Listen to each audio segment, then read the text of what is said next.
வீட்டில் முன்னோர்கள் இருக்காங்க, வீட்டில் பெரியவங்க இருக்காங்க அப்படின்னு சொன்னால், வயசானவங்க வீட்டில் இருக்காங்கன்னு சொன்னால் உடல்நிலையை பாருங்கள்.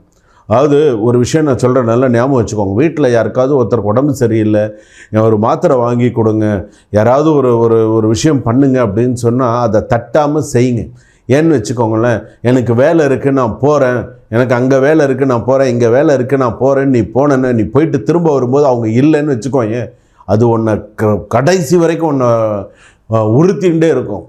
நீ நல்லவனாக இருந்தால் என்ன சில அவங்க கடைசின்னு அவங்க அந்த மாத்திரை வாங்கி கேட்டாங்க, நம்மளால் வாங்கி கொடுக்க முடியலையே, வாங்கி கொடுத்துருந்தா கூட அவங்க நன்னா இருந்திருப்பாங்களோ அப்படிங்கிற மாதிரி கடைசி நேரத்தை அந்த யோசிக்கக்கூடிய சூழ்நிலைகள் வரும்.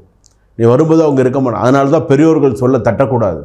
இப்போ எனக்கு இந்த ஒரு விஷயத்தை கொஞ்சம் செஞ்சு கொடுத்துட்டு போப்பா, ஒரு மாத்திரை மருந்து வாங்கி கொடுத்துட்டு போப்பா, ஏதாவது ஒரு விஷயம் செய்ப்பா அப்படின்னா டக்குன்னு செய்வாங்க.